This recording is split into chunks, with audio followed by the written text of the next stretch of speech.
యాకోబు రాసిన పత్రిక 5వ అధ్యాయం. శిష్యుడైన యేసుక్రీస్తు ప్రభు సహోదరుడైన యాకోబు రాసిన పత్రిక 5వ అధ్యాయము 10వ వచనం. నేను ఎప్పుడైనా ఏం చేస్తూ ఉంటానంటే కొంత కట్ చేసి నెక్స్ట్ వారంలో మాట్లాడుకుందాం అంటాను, అందుకనే గుర్తుపెట్టుకోవాలి. యాకోబు రాసిన పత్రిక 5వ అధ్యాయము 10వ వచనం. నా సహోదరులారా, ప్రభు నామమున బోధించిన ప్రవక్తలను శ్రమానుభవమునకును ఓపికకును మాదిరిగా పెట్టుకొనుడి.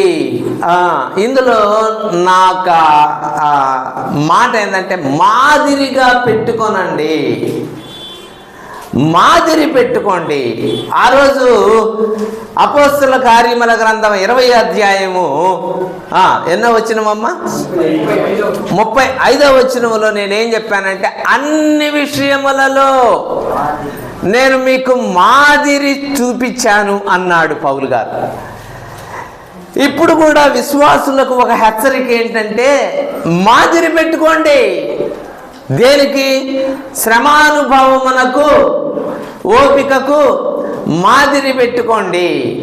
మీకు ముందున్న ప్రవక్తలు, మీకు ముందున్న సహోదరులు, మీకు ముందున్న దేవుని బిడ్డలు శ్రమలు పొందారు, వారిని మాదిరిగా పెట్టుకోండి. వారు శ్రమలు పొందారు, ఇబ్బందులు పొందారు, కష్టాలు పొందారు, ఎన్నో శ్రమలు అనుభవించారు. వారిని మాదిరిగా పెట్టుకొని మీ విశ్వాస యాత్రలో ముందుకు సాగండి. చాలామంది ఏమంటారంటే, మాకే వస్తున్నాయి ఈ కష్టాలు అంటారు. ఏమంటారు? మాకే,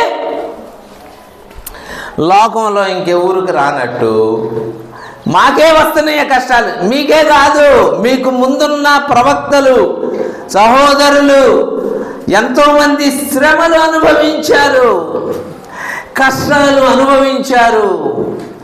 వారిని మాదిరిగా పెట్టుకొని విశ్వాసం. మాకంటే ముందు శ్రమలు పొందారండి, వాళ్ళు కష్టాలు పొందారండి. మేమెంత పెద్ద గొప్ప అనుకుంటున్నారా? మాకు కూడా శ్రమలు ఉంటాయి, మనకు కూడా కష్టాలు ఉంటాయి. యేసు ప్రభు నాలోకి వచ్చిన తర్వాత నన్ను నమ్ముకున్నాక మీకు అసలు శ్రమలే ఉండవంటే బాగుండేది అంటే ఎంత ఆనందంగా ఉండేదో.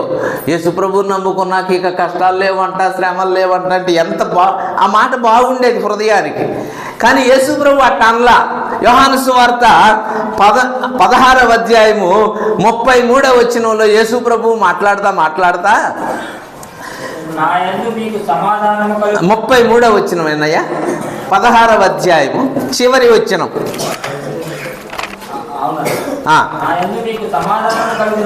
సమాధానము కలుగునట్లు ఈ మాటలు మీతో చెప్పుతున్నాను. ఎవరికి? మీకు శ్రమ వచ్చిద్ది. ఎట్లాగ శ్రమలు ఉంటాయి అని అనుకుంటే నేను అసలు ప్రార్థనకు వచ్చేవాడిని కాదన్నా, బాప్తిసం పొందేవాడిని కాదన్నా అంటావేమో. లోకములో మీకు శ్రమ వచ్చింది. మీకంటే ముందు శ్రమలు పొందిన వారు ఉన్నారు, వారిని మాదిరిగా పెట్టుకోండి. మీకంటే ముందు ఇబ్బందులు పడిన వారు ఉన్నారు, వారిని మాదిరిగా పెట్టుకోవటం అనేది మన జీవితానికి మేలు. యేసు ప్రభువు మాదిరిని కూడా నేను పోయిన వారంలో మీకు చూపించాను. యేసు ప్రభు వారు కూడా మాదిరి చూపించాడని పేతురు పత్రికలోనే మనం ధ్యానం చేసాం. యేసు ప్రభు అన్నాడు, మీకు శ్రమ లోకంలో మీకు కష్టం వచ్చింది అన్నాడు. ఈ శ్రమలను మాదిరిగా పెట్టుకోండి. వాళ్ళు శ్రమ పడ్డారు, మీరు మాదిరి పెట్టుకోండి. వాళ్ళని మాదిరి పెట్టుకొని విశ్వాస జీవితంలో అడుగులు వేయండి. శ్రమలుంటాయి. ఈ శ్రమల గురించి ఏమన్నాడో అపోస్తలుడైన పౌలు గారు ఆలోచన చేద్దాం.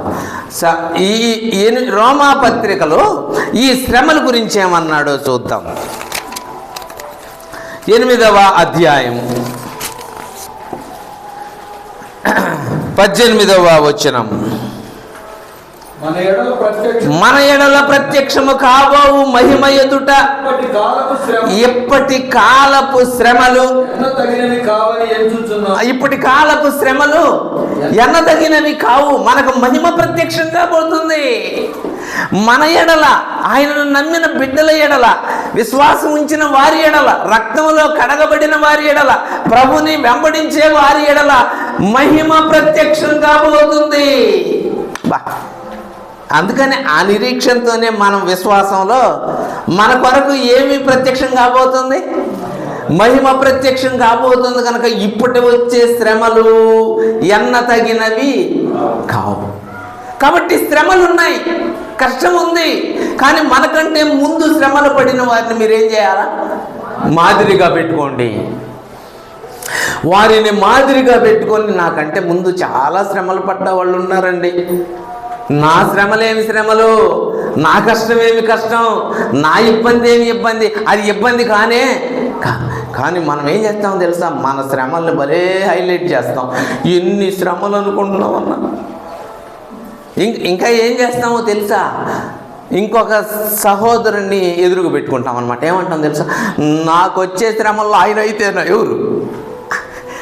ఆయన అయితే ఎప్పుడో పడిపోయేవాడు. నాకు వచ్చే శ్రమల్లో ఆ సిస్టర్ అయితేనా ఎప్పుడో వెనకపోయేది. నాకు ఎన్ని, మనం ఏళ్ళది కాదు ఓపి పెట్టుకోవాల్సింది మాదిరి. ఎవరిని? ప్రభుని. మనకు ముందు శ్రమలు పడిన వారిని మనం మాదిరిగా పెట్టుకోమని వాక్యం చెబుతుంది. మీరు మాదిరి పెట్టుకోండి. మీరు ఎప్పటి కాలపు శ్రమలు ఎన్నదగినవి కావు అన్నాడు. పేతురు రాసిన పత్రికలో శ్రమల గురించి ఒక మాట రాశాడు. పేతురు రాసిన పత్రికలో ఈ శ్రమల గురించి ఏం రాశాడో చూడండి. 5వ అధ్యాయం, పేతురు రాసిన మొదటి పత్రిక 5వ అధ్యాయం 10వ వచనం. పేతురు రాసిన మొదటి పత్రిక. తన నిత్య మహిమకు సర్వకృపానిధియగు దేవుడు ఎంతకాలం అంట? ఇప్పుడు ఈ కొంచెం కాలమే తట్టుకోలేకపోతున్నాం. మనం ఏం చేస్తున్నాం? ఈ కొంచెం కాలమే ఏం తట్టుకోలేకపోతున్నాం. ఆ పేతురు రాస్తున్నాడు, ఇదిగో మీరు అనుకుంటున్నారేమో కొంచెం కాలం మీకు శ్రమ కలుగుతుంది. ఈ చెదరిపోయిన విశ్వాసులకు పత్రిక రాస్తా బితునియా, కపదొకియా, గలతియా అనే పట్టణాలకు చెదరిపోయిన యాత్రికులైన విశ్వాసులకు ఉత్తరం రాస్తే శ్రమ వచ్చింది అనుకుంటున్నారా? శ్రమలు వచ్చినాయి అనుకుంటున్నారా? అది ఎంతకాలం? కొంచెం కాలమే ఈ శ్రమలు. మీరు అనుకుంటున్నారేమో కొంచెం కాలము మీరు శ్రమలు పొందిన పిమ్మట తానే మిమ్ములను పూర్ణులుగా చేసి స్థిరపరిచి బలపరుచును. అబ్బా, ఎంత గొప్ప దేవుడు అండి మన దేవుడు. ఆయన మనల్ని స్థిరపరిచి బలపరిచే దేవుడు. ఈ శ్రమల్లో మనల్ని స్థిరపరిచే దేవుడు, మనల్ని బలపరిచే దేవుడు, మనల్ని సంపూర్ణులు చేసే దేవుడు. అయితే కొంచెం కాలమే వచ్చింది అన్నాడు. రోమాపత్రికలోనేమో అసలు ఈ శ్రమలు ఎన్నదగినవి కాదు అన్నాడు. కాబట్టి శ్రమ వచ్చింది, కష్టం వచ్చింది, ఇబ్బంది వచ్చింది. ఎవరికి? యేసు ప్రభువుని నమ్మిన వాళ్ళకి. అసలు నమ్మని వాళ్ళకి ఏమి శ్రమలు ఉండవు. యేసు ప్రభువుని నమ్మని వాళ్ళకి ఏం శ్రమలు ఉండవు. వాళ్ళు ఎంత సంతోషంగా ముందుకు సాగుతూ ఉంటారు. వాళ్ళు ఏమంటారో తెలుసా? మేము అబద్ధం ఆడాల్సిన అబద్ధం ఆడేస్తాం, మోసం చేయాల్సిన చోట మోసం చేస్తాం, బూత్ మాటలు మాట్లాడాల్సిన చోట మాట్లాడేస్తాం. మాకేంది ఇంక శ్రమలు ఏముంది మాకు. ఇప్పుడు మనకు కదా శ్రమలు. ఎందుకు? అబద్ధం ఆడాల్సిన చోట ఆడకూడదని ప్రభువు మాట్లాడుతూ ఉంటాడు. మోసం చేయాల్సిన చోట జాగ్రత్తగా ఉంటాడు, చేయకూడదు మనం అంటూ ఉంటాడు దేవుడు. ఇప్పుడే మనకి శ్రమ, ఇదే మనకు శ్రమ. అంటే ప్రభు మార్గంలో సాగటమే మనకి శ్రమగా కనబడతా ఉంటుంది. అయితే ఈ శ్రమలు ఎన్న తగినవి కావు. ఈ కష్టాలు కొద్ది కాలమే ఉంటాయి అని చెప్తూ 4వ అధ్యాయం 1వ వచనంలో ఏమన్నాడో చూడండి. క్రీస్తు శరీరమందు శ్రమ పడెను గనక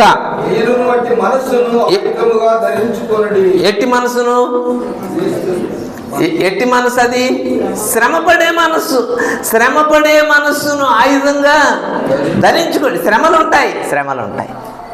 ప్రియులారా, మాదిరిగా పెట్టుకోవాల్సింది ఎవరినంటే మనకు ముందుగా శ్రమ పడిన వారిని, మనకు ముందుగా నష్టపోయిన వారిని, మనకు ముందుగా బాధపడిన వారిని, మనకు ముందుగా ఇబ్బందులు పడిన వారిని మనం మాదిరిగా పెట్టుకొని నడవాలన్న. మనకంటే ముందుగా బాధపడిన వారిని. ఆ మాటకు మళ్ళీ యాకోబు పత్రికలోనికి వెళ్దాం. 10వ వచనం కదా మనం చదివింది, 5వ అధ్యాయం 10వ వచనం. నా సహోదరులారా, బోధించిన ప్రవక్తలను శ్రమానుభవమునకు ఓపికను మాదిరిగా పెట్టుకొనుడి, సహించిన వారిని ధన్యులను కొనుచున్నాము కదా. మీరు యోబు యొక్క సహనమును, అసలు యోబు గురించి చెప్పటానికే ఈ సబ్జెక్ట్ ఎత్తుకున్నాడండి. ఎవరి గురించి చెప్పడానికి? యోబు గురించి చెప్పాలి. అది ఈ పత్రిక యొక్క ముఖ్యమైన ఉద్దేశం. అసలు యాకోబు పత్రిక అంటే విశ్వాసము, క్రియలు. విశ్వాసము ఉండాలి, తగిన క్రియలు ఉండాలి. క్రియలు లేని విశ్వాసము మృతమని చెప్పడానికే అసలు యాకోబు పత్రిక రాశాడు. యాకోబు పత్రికలో నీకొక విశ్వాసం ఉంటే సరిపోదు, క్రియలు కూడా ఉండాలి.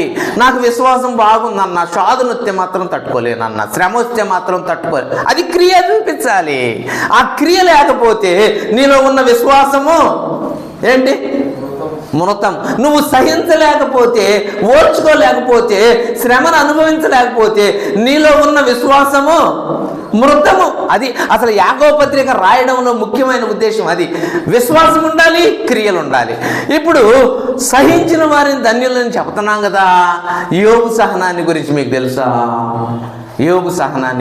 తెలుసా? ఎంత సహించాడో. తప్పు చేసి సహించాడా? తప్పు చేయకుండానే సహించాడా? ఏ కీడు చేయలేదు, ఏ పాపం చేయలేదు, అబద్ధం ఆడలేదు, మోసం చేయలేదు, ఏమి చేయకుండానే ఆయనకేమొచ్చినాయి? శ్రమలు వచ్చినాయి. సహించాడా? సహించాడు. అట్లయితే మనకు పాఠం ఏంది చెప్పండి? ఇప్పుడు మనకు కూడా వస్తాయి. తప్పు చేయకపోయినా, కీడు చేయకపోయినా వస్తాయి. ఇప్పుడు మనం సహించే వారిగా ఉండాల్సిందే. అది పాఠం మనకి. యోబుని గురించి ఎందుకు చెప్తున్నాడంటే, యోబు దగ్గరికి స్నేహితులు వచ్చి అన్నారంట, యోబు అసలు నువ్వు ఎంత పాపం చేసి ఉంటావో తెలుసా? ఎంత తప్పు చేసి ఉంటావో తెలుసా? ఎంత నేరం చేసి ఉంటావో తెలుసా? ఎన్ని మోసం క్రియలు చేసి ఉంటావో తెలుసా? ఎవరైనా భక్తి గల వాళ్ళు నష్టపోయారా అని చాలా అంటున్నారంట. అంటే ఆయన అన్నాడంట 27వ అధ్యాయం యోబు గ్రంథంలో. యోబు గురించి ఒక మాట చదువుదాం. యోబు గ్రంథము 27వ అధ్యాయం 5వ వచనం. మీరు చెప్పినది న్యాయమని నేనేమాత్రమును ఒప్పుకోను. మీరు న్యాయం చేయట్లేదు. అసలు నన్ను పరామర్శించడానికి వచ్చి, నన్ను దర్శించడానికి వచ్చి, నన్ను ఓదార్చడానికి వచ్చి మీరు అన్యాయం చెబుతున్నారు. ఏం చెబుతున్నారు మీరు? నేను తప్పు చేశానా? నేను పాపం చేశానా? నేను మోసం చేశానా? ఏం చేశాను నేను?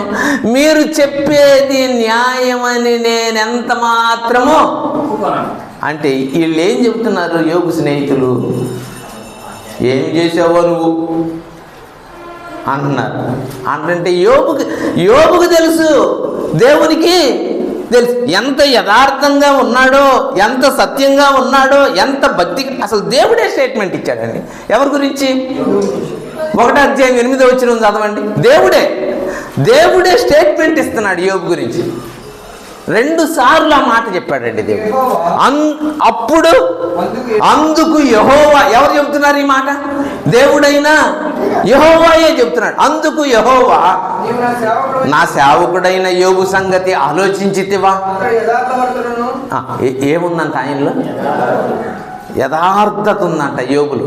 యథార్థవర్తనుడును, న్యాయవంతుడును, దేవుని యందు భయభక్తులు గలవాడును, చెడుతనమును విసర్జించినవాడు. యోబు గురించి ఏం చెబుతున్నాడు చెప్పండి? యథార్థవర్తనుడు అని చెబుతుంటే స్నేహితులు వచ్చి ఏం చెబుతున్నారో చూడండి. 4వ అధ్యాయం 7వ వచనం. జ్ఞాపకము చేసుకో. ఇప్పుడు యోబు స్నేహితుడు ఒకడు స్టార్ట్ చేశాడు, మెసేజ్ ప్రారంభించాడు, మీటింగ్ చెప్పటం. ఏమంటున్నాడు యోబుతోటి? జ్ఞాపకం చేసుకోనుము, నిరపరాధి అయిన ఎవడు ఎప్పుడైనా నశించన, యథార్థవర్తనులు ఎక్కడైనా. వాళ్ళకి ఎప్పుడైనా శ్రమలు కలిగి, ఎవరికి? యథార్థవంతులకు ఎప్పుడైనా శ్రమలు కలిగినయా? ఎక్కడైనా నిర్మూలమయ్యారా? దేవుడేమో నా భక్తుడు యథార్థవంతుడు అని చెబుతుంటే వీళ్ళొచ్చి చెప్పే స్టేట్మెంట్ ఏందో తెలుసా? యథార్థవంతులు ఎక్కడైనా. యోబు ఆలోచన చేయి, యథార్థవంతులు ఎక్కడైనా నిర్మూలమయ్యారా? అసలు యోబులో ఉన్న యథార్థతను బట్టి వచ్చిందా, న్యాయాన్ని బట్టి వచ్చింది, దేన్ని బట్టి వచ్చింది ఈ శ్రమలు? అది ఒక పరీక్ష యోబుకి, అది ఒక పరీక్ష వచ్చింది. ఆ పరీక్షను యోబు ఎదుర్కొంటున్నాడు. వీళ్ళొచ్చి నీలో యథార్థత లేదు కాబట్టే నీకు దేవుడేమో నా భక్తుడు యోబు యథార్థవంతుడు అని చెబుతుంటే వీళ్ళొచ్చి యథార్థవంతులు ఎక్కడైనా నిర్మూలమయ్యారా, నశించారా అని. అందుకని యోబు అంటున్నాడు, అబ్బాయి మీరు చెప్పింది న్యాయమని నేను అసలు ఒప్పుకుంటానా ఒప్పుకోనా? ఇప్పుడు యోబు ఎట్లా ఉన్నాడు చెప్పండి? వాళ్ళకి ఆ మాట చెప్పేటప్పుడు ఎట్లున్నాడు? మళ్ళీ చెప్తున్నాను.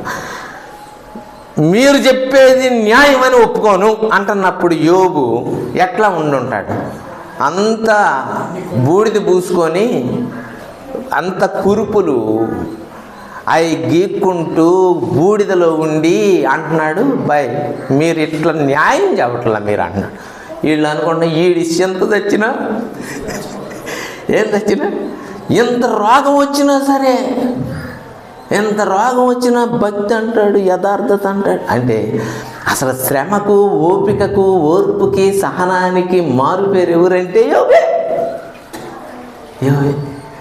ఎంత శ్రమల్లో కూడా అంటున్నాడు, బాయ్ న్యాయంగా మాట్లాడాలి మీరు ఎప్పుడైనా, యథార్థంగా మాట్లాడాలి మీరు ఎప్పుడైనా, సత్యం మాట్లాడాలి మీరు ఎప్పుడైనా. ఎంత ఓర్చుకుంటున్నాడండి, ఎన్ని శ్రమలు పడ్డాడండి. మరి నీకొచ్చే శ్రమ ఎంత పెద్ద శ్రమ? దానికే నువ్వు కూడిక మానేసి, ఆరాధన మానేసి, ప్రార్థన మానేసి, సహవాసం మానేసి అన్నీ మానేస్తావు. దేనికి? నీకొచ్చే చిన్న చిన్న వాటికే, చిన్న చిన్న సమస్యకే నువ్వు అన్నీ మానేస్తూ ఉంటావు. యోబు అంటున్నాడు, నేను ఒప్పుకోను. వాళ్ళని భలే ఖండించాడండి. 16వ అధ్యాయంలోనికి వెళ్దాం. యోబు గ్రంథం 16వ అధ్యాయం 16వ అధ్యాయం మొట్టమొదటి వచనం. అందుకు యోబు ఎలాగో ప్రత్యుత్తరం ఇచ్చాను.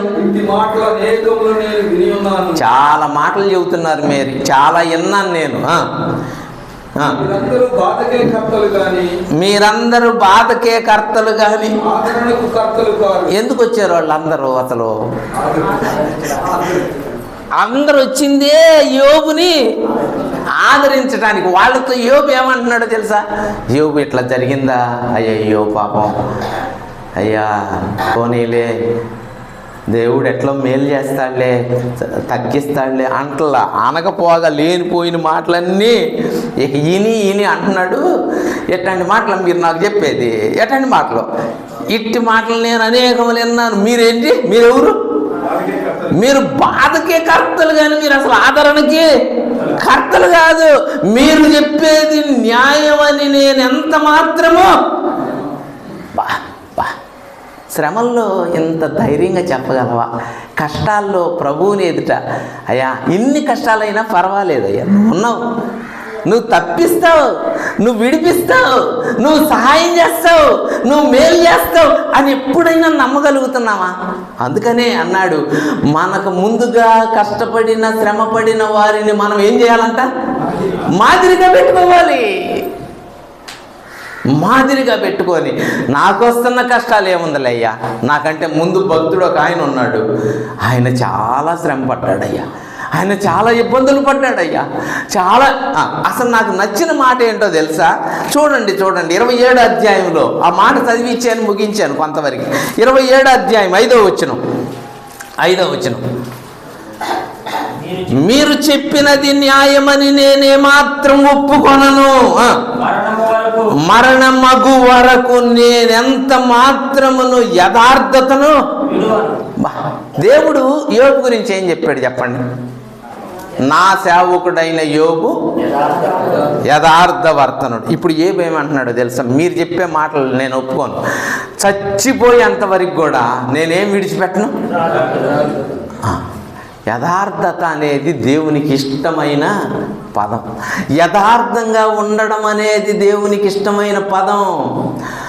చాలామంది పైకి భక్తి యథార్థతగా ఉన్నట్టుగా కనబడతారు, కానీ లోపల యథార్థత ఉండదు, లోపల గుణంలో యథార్థత ఉండదు. యోబు అంటున్నాడు, నేను మరణమైనా పర్వాలేదు కానీ దేవునికి ఇష్టమైన యథార్థతను మాత్రం ఎన్నడూ విడిచిపెట్టను. ఇక వీళ్ళందరితో కాదని భార్యను తెచ్చాడు. ఎవరు? భార్యను తీసుకొచ్చి భార్య ఏమందో తెలుసా? ఇంకా పొద్దుగూకులు యథార్థత అంటావేందయ్యా? యథార్థతను విడిచిపెట్టి 2 అధ్యాయం 10వ వచనం అంది. యథార్థతను విడిచిపెట్టి ఏం విడిచిపెట్టి? ఈయనంటున్నాడు మరణమగు వరకు దేవుడు నాలో ఏదైతే చూశాడో, దేవుడు అన్నాడు నా సేవకుడైన యోబు యథార్థవర్తనుడు అన్నాడు. కాబట్టి మరణమగు వరకు నేను యథార్థతను విడిచిపెట్టను అన్నాడు. భార్య వచ్చి ఏం విడిచిపెట్టమంటుంది?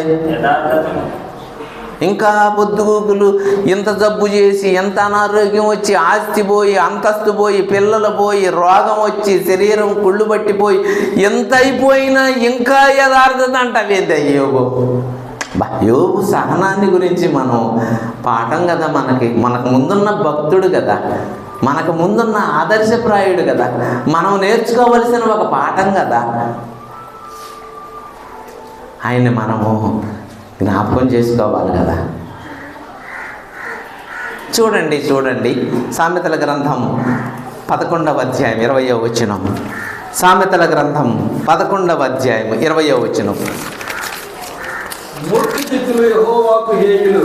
చిత్తులు యెహోవాకు హేయులు, యథార్థముగా ప్రవర్తించువారు ఆయనకు ఏమనంట ఇష్టలు. ఎంత యథార్థంగా ప్రవర్తిస్తుంటే యోబుకి ఎందుకు అన్ని శ్రమలు పెట్టావంటే కావాలనే పెట్టా. నిలబడతాడా లేదా అని పెట్టా, ఓర్చుకుంటాడా లేదా అని పెట్టా, సహిస్తాడా లేదని పెట్టా, సరి చేసుకుంటాడా లేదని పెట్టా, నా మీద ఏమన్నా మాట్లాడతాడేమోనని పెట్టా. నాకు ఎవరంటే ఇష్టలు? యథార్థవర్తనులు ఆయనకు ఇష్టలు. 15వ అధ్యాయం అక్కడే ఇంకొక మాట కూడా మనం చదువుతాం. 15వ అధ్యాయం 9వ వచనం లేకపోతే 8వ వచనం. భక్తిహీనులు అర్పించు బలులు యెహోవాకు హేయములు, యథార్థవంతుల ప్రార్థన ఆయనకు ఆనందకరం. అబ్బా, యథార్థతను గురించి దేవుడు ఎన్ని మాటలు చెప్పాడో బైబిల్లో. మీరు ఇంటికి వెళ్ళినాక సామెతల గ్రంథం 1వ అధ్యాయం నుండి 31వ అధ్యాయం వరకు యథార్థవర్తనులు, యథార్థవంతులు అనే పదం అండర్లైన్ చేయండి, ఎన్నిసార్లు వచ్చిద్దో. ఇంటికి వెళ్ళినాక సామెతల గ్రంథం 1వ అధ్యాయం నుండి ఎన్ని అధ్యాయాలు ఉంటాయి? 31 అధ్యాయం. రోజు ఒక అధ్యాయం చదువుకుంటే నెలవంగల్లే సామెతల గ్రంథం అయిపోయింది. మళ్ళీ 1వ తారీఖు వచ్చింది కాబట్టి మళ్ళీ 1వ తారీఖు 1వ అధ్యాయం చదవండి, 2వ తారీఖు 2వ అధ్యాయం చదవండి, 3వ తారీఖు 3వ అధ్యాయం చదవండి. మళ్ళీ 31, ఈ నెల 28 కాబట్టి 28, 29, 31 4 చదవాలి ఆ రోజు. మళ్ళీ 1వ తారీఖు వచ్చేలేకే నిజంగంట మన మాజీ ప్రధానమంత్రి ఇందిరాగాంధీ జేబులో సామెతల గ్రంథం ఉండేదంట. మన ప్రధానమంత్రి ఇందిరాగాంధీ జేబులో ఎప్పుడు కూడా సామెతల గ్రంథం బుక్ ఉండేదంట. అంటే బుక్ సపరేట్ చేసేవాళ్ళు అప్పట్లో. ఇంత చిన్న బుక్, దాన్ని సామెతల గ్రంథం వరకే, దాన్ని ప్రోవెర్బ్స్ అంటారు ఇంగ్లీష్లో. ఆ గ్రంథం ఎప్పుడు ఉంటుందంట, ఏ రోజుకి ఆ రోజు చదివేదంట. సామెతల గ్రంథం చదవండి, అసలు ఎంత జ్ఞానం వచ్చిద్దో, ఎంత తెలివి వస్తుందో, ఎంత భక్తి నేర్చుకుంటామో, ఎంత యథార్థంగా ఉంటామో నేర్చుకుంటాం, ఎంత నీతిగా నడుచుకుంటాం. యథార్థవర్తనలు ఆయనకి ఇష్టలు. నా భక్తుడైన యోబు గురించి ఆలోచించావా? అతడు యథార్థవర్తనుడు. ఎంత సహించాడో, ఎంత ఓర్చుకున్నాడో. నేను కష్టపెడితే మొదటి అధ్యాయము తీనవసరం లేదు, చివరి వచ్చిన 21వ వచనంలో అన్నాడు, దేవుడు అన్యాయము చేసినని యోబు పలుకలేదు. పిల్లలు పోయారు, ఆస్తి పోయింది, అంతా పోయినా సరే దేవుడు అన్యాయము చేశానని యోబు, అందుకనే యోబు గురించి యోబు న్యాయవంతుడు అన్నాడు దేవుడు. యోబు యథార్థవర్తనుడు, రెండోది న్యాయవంతుడు, నాయందు భయభక్తులు కలిగిన వాడు. భయభక్తులు అంటే ఇంకో మాట చెప్తాను, జాగ్రత్తగా వినండి. శోధనను శ్రమను ఎదుర్కొని నిలబడిన వాడే భయభక్తులు కలిగిన వాడు. శోధన వచ్చినప్పుడు పడిపోతే భక్తిలో సారం ఏముంది? శ్రమ వచ్చినప్పుడు పడిపోతే భక్తిలో సారం ఏముంది? 24వ అధ్యాయం ఇక్కడ 10వ వచనంలో ఒక మాట ఉందో చూడండి. 24వ అధ్యాయం 10వ వచనం, సామెతల గ్రంథం 24వ అధ్యాయం 10వ వచనం. శ్రమ దినమున నీవు కృంగిన ఎడల ఏమవుతావంట? పొరపాటు నువ్వు చేతగానోడు అన్నావు అనుకో, ఎంత కోపం వచ్చిందో.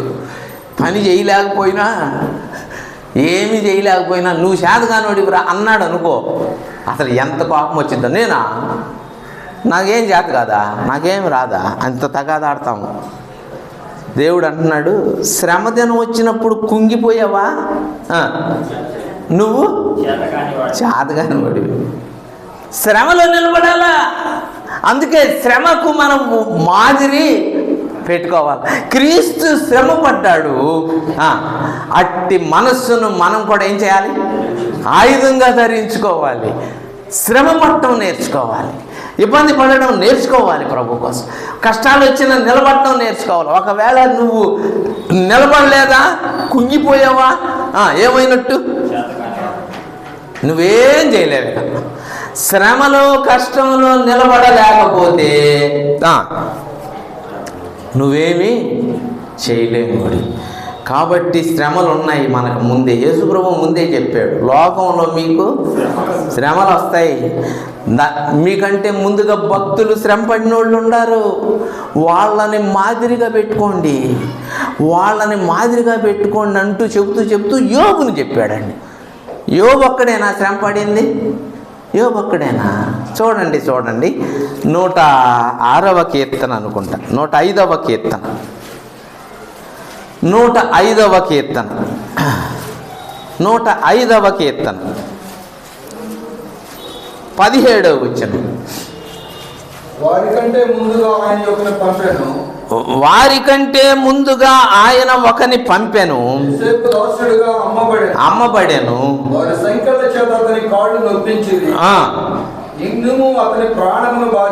బాధించెను. అతడు చెప్పిన సంగతి నెరవేరు వరకు యెహోవా అతని పరిశోధించుచుండెను. ఇనుము అతని ప్రాణమును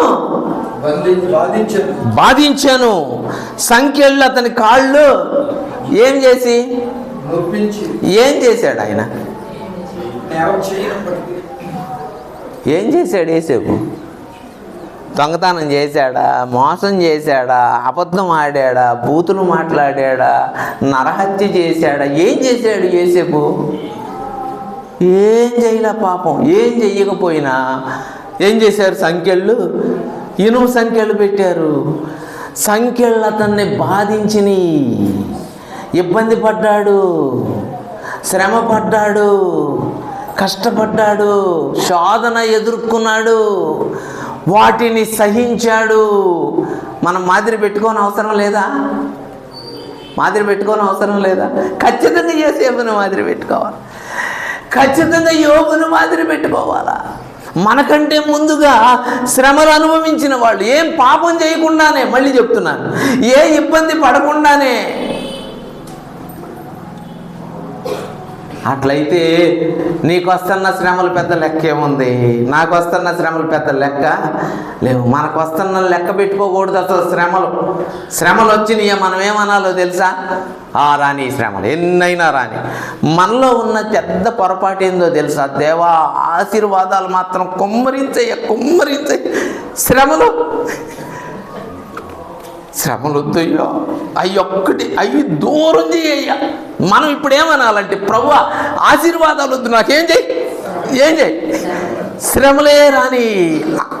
అసలు కరుణాకరాన్ని ఎటు చెబుతాడంటే ఈ సంఘం మనకొద్దు, ఏరే సంఘానికి పోతాం. ఎక్కడైనా ప్రభువు కోసం శ్రమ పడటం నేర్చుకోవాలా.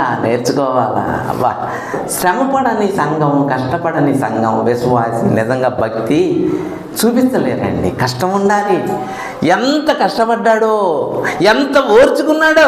యోసేపు ఇనుము అతని పాదములను బాధించాను, సంఖ్యలు అతనికి నొప్పి కలుగజేశాను, పాపము చేయకుండానే శ్రమపడాను. నిజంగా ఒక మాట మనం చదువు, కొరింథీయులకు రాసిన పత్రిక, ఈ సందర్భాన్ని జ్ఞాపకం చేసుకుంటూ, కొరింథీయులకు రాసిన 2వ పత్రిక 8వ అధ్యాయం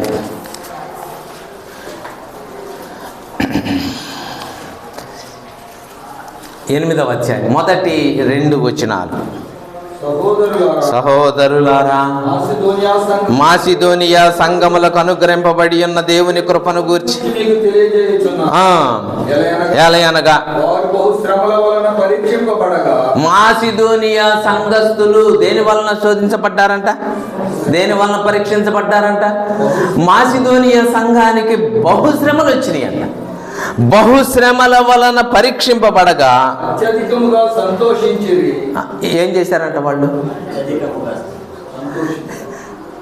వాళ్ళు ఏడ్చినట్టు ఇంకెవరు ఏడవలేదయ్యా. వాళ్ళకు కలిగిన వాళ్ళ ముఖం చూస్తుంటే ఎందుకు వీళ్ళకి శ్రమలు వచ్చినాయా, ఎందుకు వీళ్ళకి కష్టం వచ్చిందా అన్నంత బాధ ఇతరులకు కలిగిందయ్యా అన్నట్టు లేరు.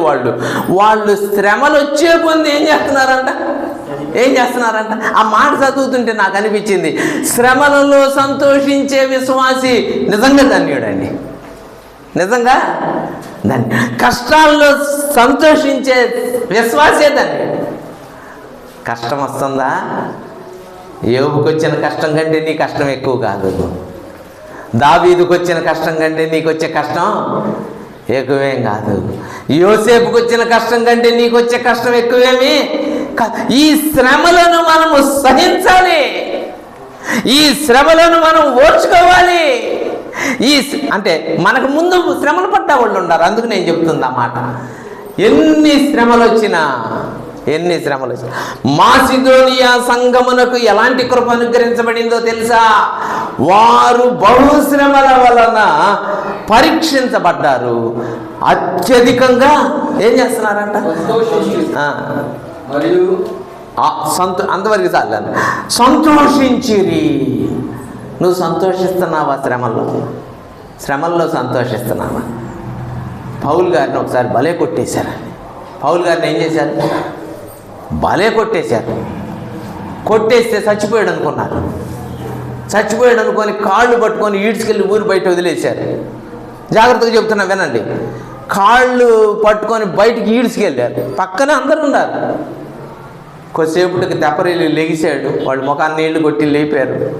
అయ్యా ఇక్కడ వద్దయ్యా, వేరే ఊరు వెళ్ళయ్యా. వేరే ఊరు వెళ్ళాడు. మళ్ళీ వచ్చాడు ఆ ఊరికి. రాంగల్ని వీళ్ళు భయపడిపోయారు. ఊరే నాయన మొన్నే కొట్టి పంపారు, మళ్ళీ వచ్చాడు ఈయన. మళ్ళీ వచ్చాడు, కొట్టి పంపి చంపేస్తారు. పౌలు గారు నిన్ను ఊరేళ్ళమంటే ఇక్కడికి వచ్చేవే. అపోస్తల కార్యముల గ్రంథం 14వ అధ్యాయం. అపోస్తల కార్యముల గ్రంథం 14వ అధ్యాయం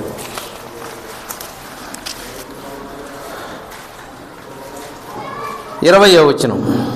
లేకపోతే 19 నుంచి అంతియొక నుండి ఈకొనియా నుండి యూదులు వచ్చి జన సమూహములను తమ పక్షముగా చేసుకొని పౌలు మీద రాళ్ళు రువ్వి అతడు చనిపోయినని అనుకొని పట్టణం వెలుపలకు అతన్ని ఈడ్చిరి. అయితే శిష్యులు అతని చుట్టూ అతడు లేచి మరునాడు బర్నబాతో దెర్బేకు బయలుదేరి